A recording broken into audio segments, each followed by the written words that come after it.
Maturantët në të gjithë vendin janë nështruar të martën provimit të dytë të maturës shtetërore, atij të gjuhë shqipe dhe letërsisë. Një testim ky vendimtar për mbylljen e ciklit të gjimnazit dhe për pranimin në arsimin e lartë. Adriane Televizion ishte sot rreth mjediseve të shkollave të mesme të përgjithshme ku kanë ndjekur nga jashtë procesin.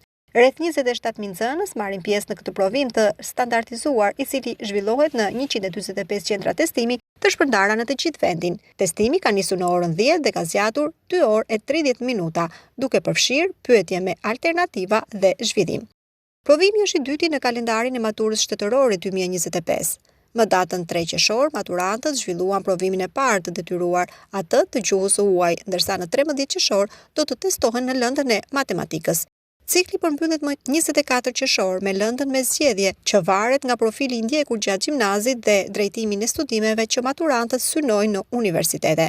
Rezultatet e këtyre provimeve së bashku me mesataren e viteve të shkollimit janë elementet kyç në përzgjedhjen e kandidatëve për kuota në universitetet publike dhe private të vendit tonë.